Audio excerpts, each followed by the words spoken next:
The Wise Soldier of Sellebak by Nancy Willard. Under the apple tree, Anatole stopped swinging. There, on a garbage pail in the alley, sat a tall blond man in tattered blue uniform, eating an apple and cocking his head to hear Anatole's mother as she practiced "Awake Ye Wintry Earth" in an uncertain alto for the Sunday service. So, of course, Anatole walked right up to the garbage pail and waited for the man to speak, but the stranger went right on eating his apple. "Who are you?" demanded Anatole. The stranger shook his head.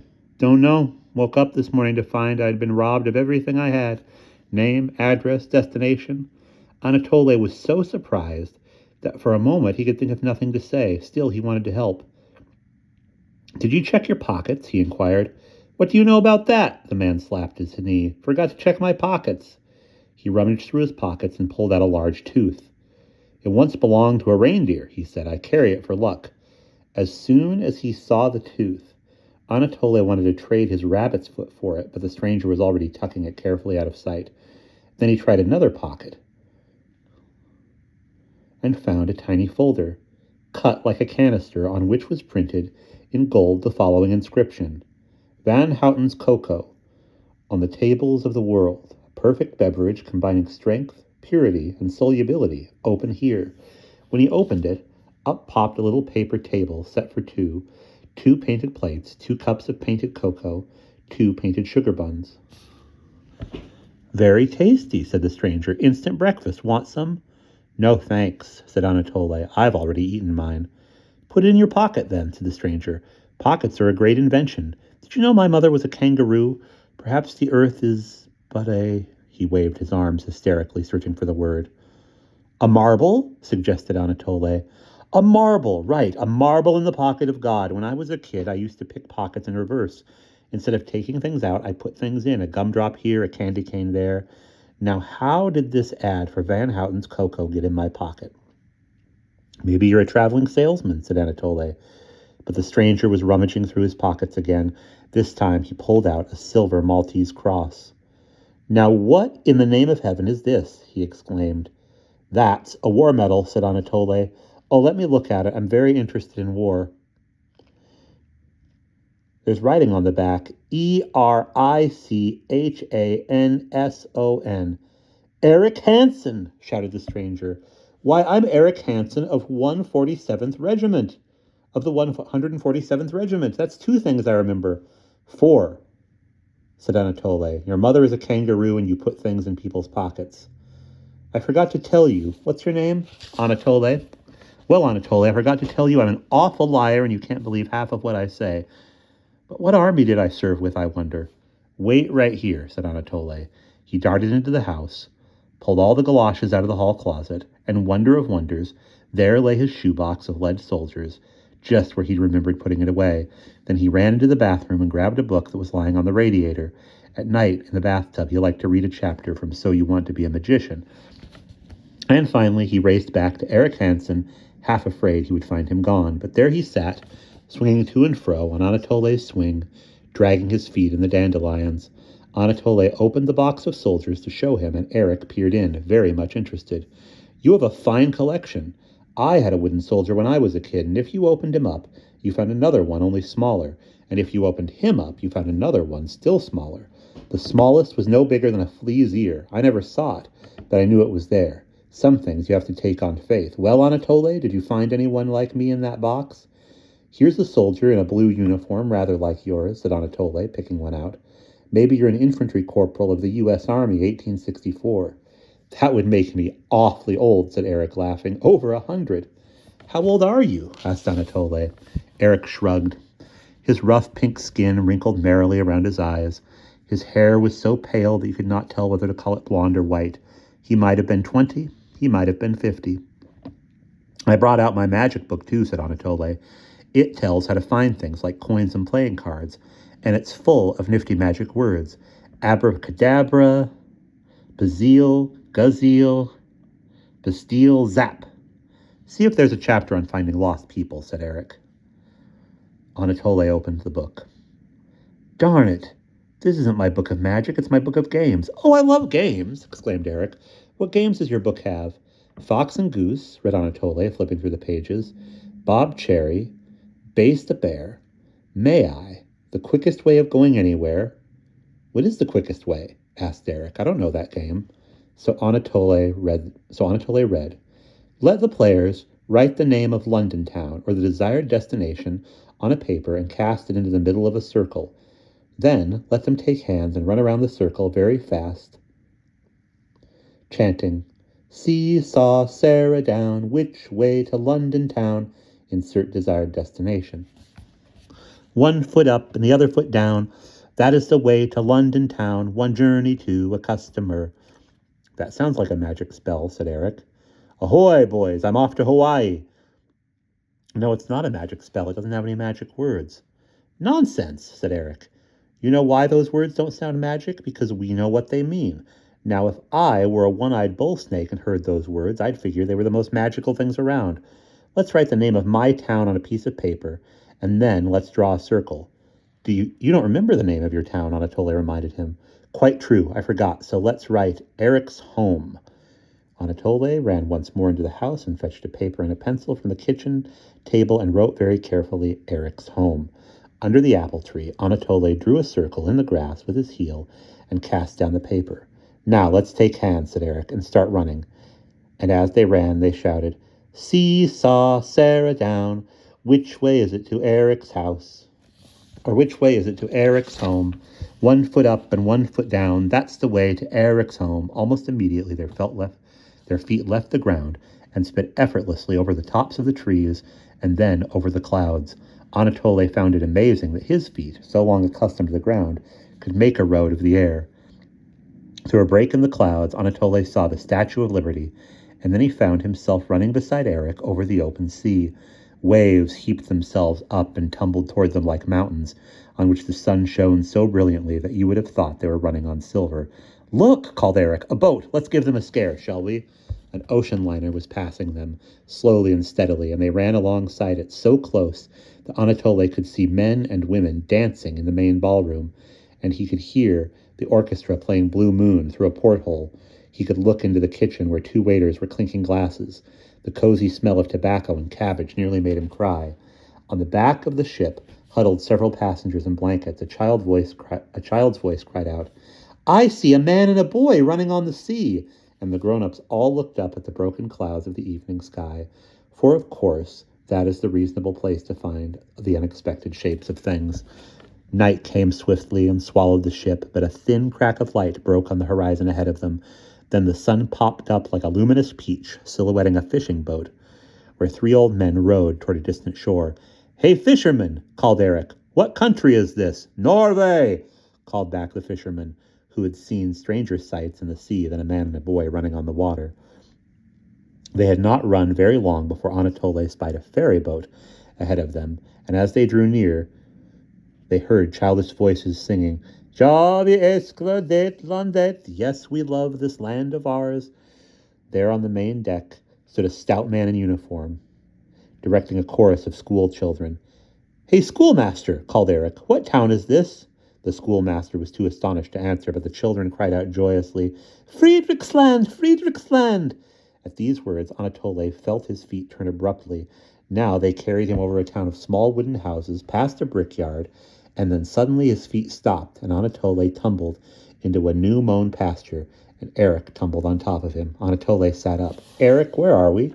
Eric's face looked as if the sun had just risen in it. In Sellebak.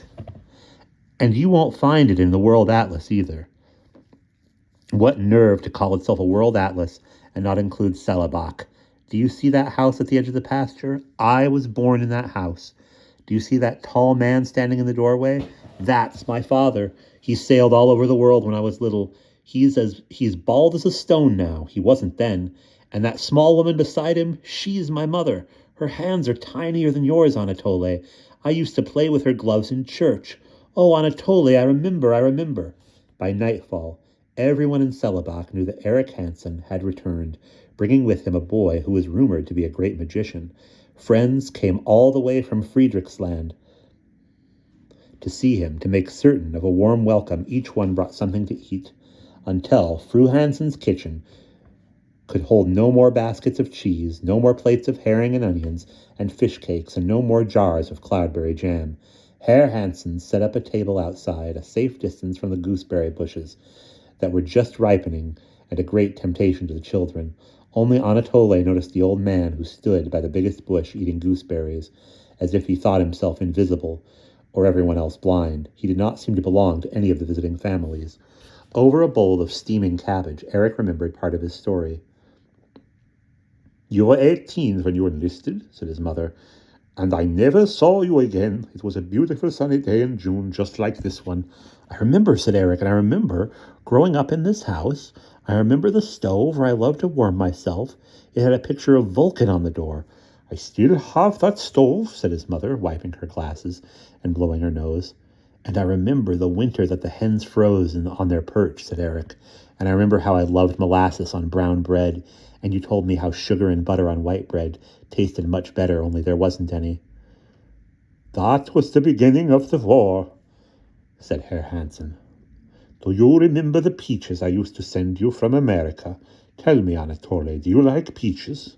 "Yes, indeed," said Anatole, taking a second helping of fish cakes. "Good," said Herr Hansen. "Shows you have good sense. Magic is fine, but I don't understand it. I think perhaps Eric is not quite right in the head. All these stories about running across the ocean. Well, we must believe in God and accept what happens." A stout young woman with a crown of blonde braids on her head and a child in her arms came shyly up to Eric. "Do you remember me, Eric? You promised to marry me once. Well, that was long ago, and I married another man, but I still remember the song you sang to me." And the whole company fell silent as she sang slowly and clearly. "How lovely is your golden hair. Blessed is he who can win you." The sun danced in the leaves of the plum tree, and Fru Hansen wiped her glasses. "That was 30 years ago," said Eric. "I remember all of you. I remember the day I went off to fight. But of that 30 years between that day and this, I remember nothing." He stood up and walked around the yard, whispering, 30 years lost. 30 years lost. What I wouldn't give to see them again." And Anatole, stumbling after him, bumped smack into the old man, who was still helping himself to the ripe gooseberries. "Excuse me," said Anatole. "So you wish to turn back the sun," called the old man to Eric. "Then it's to the sun you must go, my lad. My great-grandfather journeyed there once." "Is it possible?" exclaimed Eric. "Not for you," said the old man, laughing. "The sun speaks only to children. If anyone can find the sun's house, it's this boy here. That's the way, but the way is long and very difficult." "Very difficult?" asked Anatole, who loved a good adventure if it was not too dangerous. "Of course," said the old man. "But there are always people who want to make the journey because there are always people who want to be magicians." "Can the sun make me into a magician?" The old man shook his head. "The sun won't, but the journey will. It's the journeys we make for others that give us the power to change ourselves. The hardest part is getting home again, for you can't go home the way you left it. Nobody can give you the magic to take you home. You have to find that magic on your own." "Oh, Anatole," exclaimed Eric, "say you'll go." "Of course, you can always be an ordinary magician who pulls rabbits out of hats and doves out of handkerchiefs," said the old man. "No," said Anatole, "I want to be a real magician. How do I find the house of the sun?" The old man looked very pleased. "I will give you some runes to say." "Runes?" said Anatole, puzzled. "What are runes?" The old man smiled. "Runes are magic words of the old gods who lived here before the Christians came." "I love magic words," said Anatole. "Yes, I could tell that at a glance, and so these words will probably disappoint you. They are perfectly clear, and yet they make no sense. They are important, yet they teach you nothing. Do you see that hill just beyond the pasture across the road?" "I see it. Eric and I landed near there." "If you stand on that hill and say the runes aloud, one of the 4 winds will come to help you. I don't know which one. A fair wind is a great help in reaching the house of the sun. If you are in trouble, say the runes backwards, but you can only use the runes in this way once." 30 years. I shall have my 30 years again, crowed Eric. "Tell me the runes," begged Anatole. The old man put his mouth close to Anatole's ear so that Eric shouldn't hear him. 9 were the Noth sisters. Then 9 was 8, then 8 was 7, then 7 was 6, and the 6 was 5, and the 5 was 4, and the 4 was 3, and the 3 was 1, and the 2 was 1, and the 1 was none. Who are Noth's sisters? Asked Anatole. They are the 9 stars who bring the night, who bring in that night. They're bringing it in now, though we can't see it coming yet. Better hurry, for if the night catches you, you'll never find your way home. Goodbye, Eric, said Anatole, beginning to feel a little anxious. To his amazement, Eric lifted him off the ground and kissed him. If I can help you, Anatole, call me. If you need a war fought or a field plowed, I'll come straight to you, Anatole promised. And he set off with great strides across the pasture, for fear the smell of Fro Hansen's savory pancakes would make him turn back. The hill looked at him the way any hill at home would look at him. It said, "Climb me." Anatole started to climb, stepping carefully in his sneakers over the slabs of stone that broke like wrinkled faces through the grass. When he reached the top, he saw he was standing where 4 pastures met. To the east and the south, he saw clusters of white houses dreaming on the horizon, with an uncertain road glinting between them. To the west sparkled a church, as white and small as a tooth. To the north rose another hill. Anatole stood on a rock and said gravely, 9 were Noth's sisters.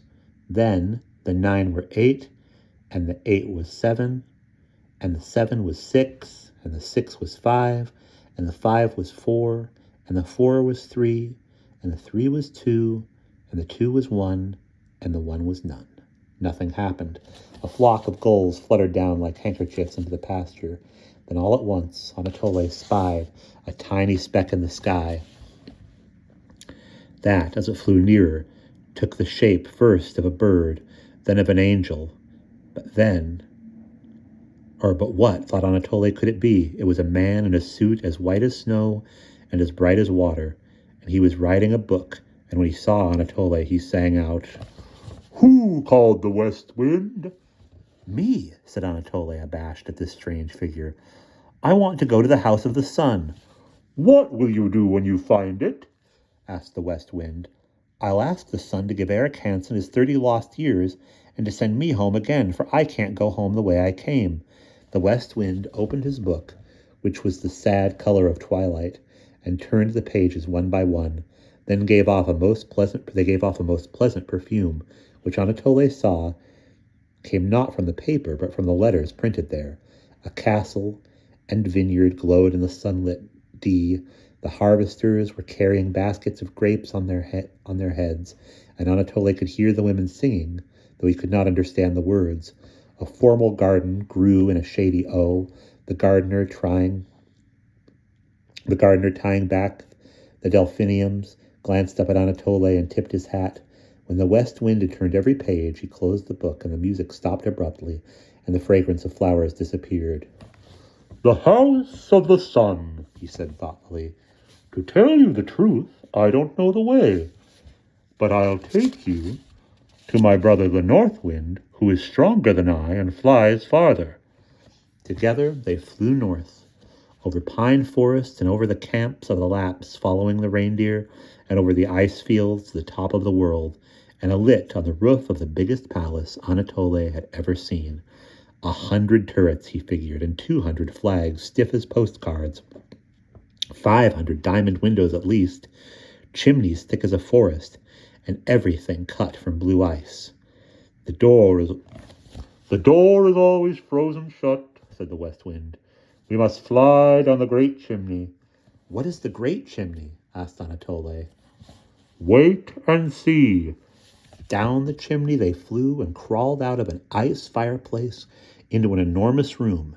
It had no furniture at all, nothing but a giant tree growing out of the floor to the ceiling.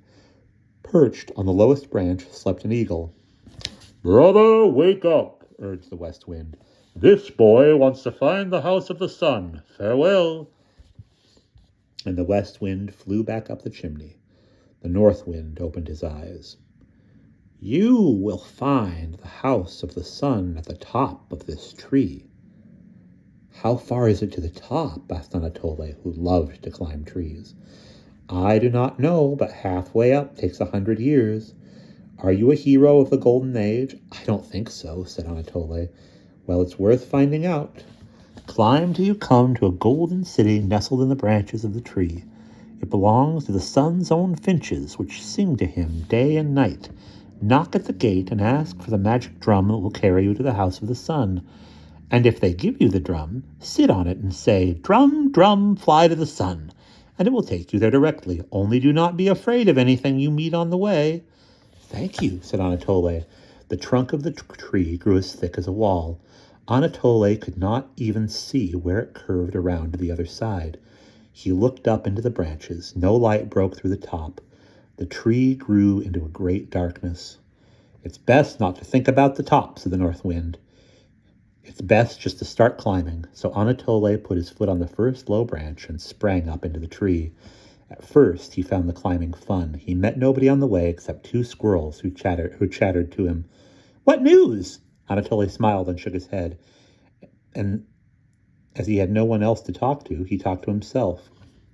It's just like climbing the big pine tree in Grandma and Grandpa's yard when I was real little. It seemed like I'd never get to the top. Now I can shimmy up there easy, and I can look down and see Mr. Pedersen across the street mowing the lawn. Though he squinted, he could see nothing beyond the branches that surrounded him. They seemed to stretch out forever, and the discovery made him feel lonely and a little scared. Oh, but I'm not alone. Lots of things live in trees. All kinds of birds make nests in trees. He broke off. He did not like to think of all the things that might live in this one. He wanted very badly a peanut butter and jelly sandwich and a nice saggy sofa to lie down on, like the one at home. He sank so deeply into this thought that he nearly forgot to hold on to the branch. That frightened him. He stopped, trembling, and sat down to rest. Then in the silence of his resting, he heard a thin, cold sound. Hiss, hiss. Quickly he glanced up. No wind blew, but the leaves shook. Behind them, white blossoms nodded to him. Blossoms, or... He drew his hand back in alarm. What he had taken for blossoms was a tangle of snakes, smiling and darting their tongues toward him. And now that he was afraid, they drew closer to him, whispering, "Hiss, hiss, just you wait, just you wait." He jumped up and climbed away from them, but the branches sprang back as fast as he pushed them aside. When he could not move forward or backward, he sat down again, wondering what to do. The branches locked him into the darkness. He listened for the snakes. He did not hear them, but something else waited behind the leaves and saw his fear and growled softly. The wind rocked the branch he was sitting on, and he held it tightly, for he saw just behind the leaves and very close to him the faces of hideous dogs. Their eyes glowed like candles, and it seemed to Anatole that the whole tree was burning.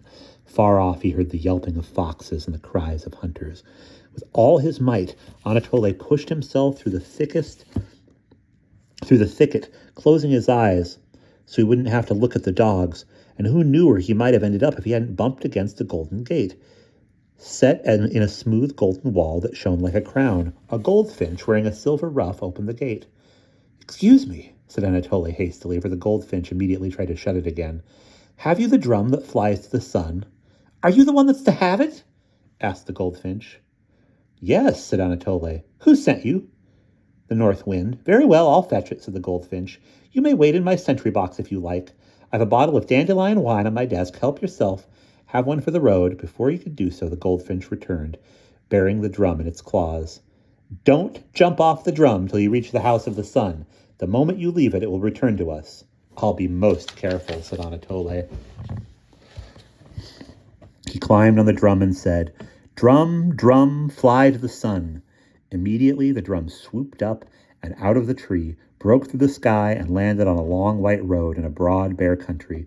The road toward which the drum carried him ended at a door of a most peculiar house. It shone clear as glass and looked exactly like a pumpkin that had grown from a sunbeam. As the drum bumped along the road, an old woman appeared in the doorway. "Well, well," said the old woman, "what have we here?" Anatole jumped off the drum, and whoosh, it vanished. "I'm looking for the sun," said Anatole. "Well, well," said the old woman, "I happen to be his mother. What do you want with him?" "I want him to give Eric Hansen his 30 lost years and send me home again." for I don't know the way, and I can't go home the way I came. And what will you give me if I take you to see him? Anatole plunged his hands into his pockets. Nothing, nothing. No, wait, what was this? He pulled out the little advertisement for Van Houten's cocoa. A little book, is it? Inquired the old woman. What's it called? Van Houten's cocoa, Anatole read bravely. A perfect beverage, combining strength, purity, solubility, open here. He wanted to weep. It's magic, of course, said the old woman. Otherwise, you wouldn't have brought it. You wouldn't have brought me a cartload of You would have brought me a cartload of pearls, drawn by unicorns, or a bushel of singing rubies. Such toys I see every day, but rarely does anyone bring me a magic book called Van Houten's Cocoa. What does it do?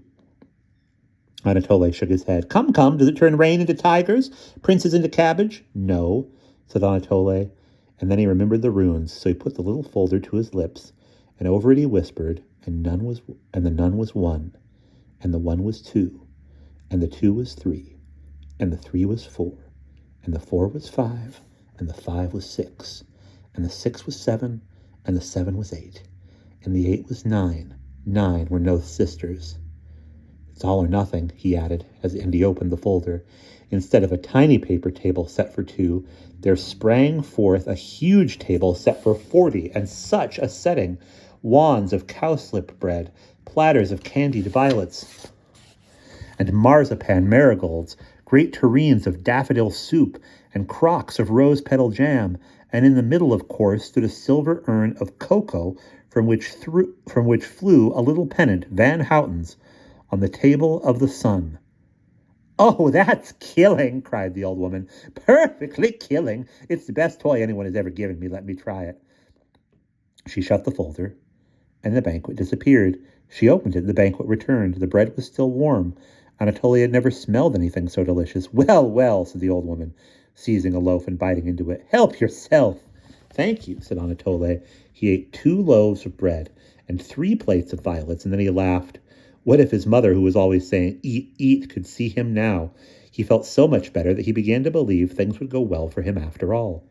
What about the sun? He inquired. Ah, said the old woman, he's shining over Asia. Would you like to watch him? She led Anatole into the round glass house. In the middle gleamed a pool of water, and in that still water he saw the sun. But how different the sun looked in this mirror than in the skies at home. No moving ball of fire, but an old man the color of embers, wearing a raven on each shoulder, and with each step he took, he grew older still. He'll be half dead when he arrives, said the old woman, and that is the time to catch him, for that's when he's the wisest. You must meet him on the road, for when he passes through the doorway of this house, he will turn into a little child, and then there's no seriousness in him at all, and he won't help you a bit. So Anatole, sipping his cocoa, watched for the old man on the road, but the old woman saw farther than Anatole. That's he, she said. Run to him quickly before he reaches the door. Anatole bounded out of the house and ran down the road till he met the sun, who was creeping along, white-haired, squint-eyed, and more wrinkled than the sea. Grack, grack, clucked the ravens on his shoulders. Sun, called Anatole. The sun peered around him. Where are you? He croaked. I don't see well now, and my hearing is bad. I've come to ask you about Eric Hansen. Eric Hansen of Sellebak, said the sun. What about him? He's lost 30 years of his life, and he wants them back. Well, he can't have them, said the sun crossly. I won't give him time, but I will give him knowledge. He shall know everything that happened to him during those years. Will that do? I guess it will have to do, said Anatole. I will send him my servants, Thought and Memory, my 2 trusty ravens, who tell me all that goes on in the great world. They will show him his past. They'll show him how to turn hurts into blessings and dragons into princesses. And if he listens to them, he will be the greatest storyteller in Norway. He's a good storyteller right now, said Anatole, remembering how Eric once described his mother as a kangaroo. But if he does not want this knowledge, continued the sun, he should send my servants away. Sometimes people forget what it causes them pain to remember. It is not easy for a soldier to remember the faces of the people he has killed. They had arrived at the door, and no sooner had the sun passed through it than zzz, the old man vanished, and there stood a child, scarcely a year old, babbling and laughing and tumbling on the floor. The old woman dipped the corner of her apron in the pool and scrubbed the child's face. And snatching a loaf of bread from the table, she pushed it into his hand. And now outside with you. You must go and wake the children in Brazil. Wait, cried Anatole. You must tell me how to get home again. But the son ran laughing to the door. It's a pity, said the old woman, shaking her head. Now you'll have to wander the earth until you find your road, for the sun talks to a man only once in his life, and you've had your chance. Anatole burst into tears, but suddenly he felt a flutter of wings brush his cheek, and there on his shoulder sat the sun's raven. I am Thought, cawed the raven, and I offer you my services. You cannot return home the way you came, by drum, by tree, or by wind, for the connections are uncertain, and none of them runs on time. But I am swifter than the drum and the wind, and I am not rooted in any one place like the tree. What must I do? Asked Anatole. Think of your home. A real magician isn't afraid of what he doesn't understand. You are a real magician now. So Anatole thought of his house and his swing and his mother singing Awake Ye Wintry Earth, and how she would soon go to the kitchen and start supper, meatloaf maybe, and he thought of how his papa would come home with a newspaper for himself and a gingerbread man for Anatole from the bakery, and he thought how no place was nicer than this place, where two people loved him, and he found himself sitting on his swing at twilight. But this is not the end of the story. 2 days before Christmas, early in the morning, Anatole saw a large black bird drop something on the windowsill outside his room.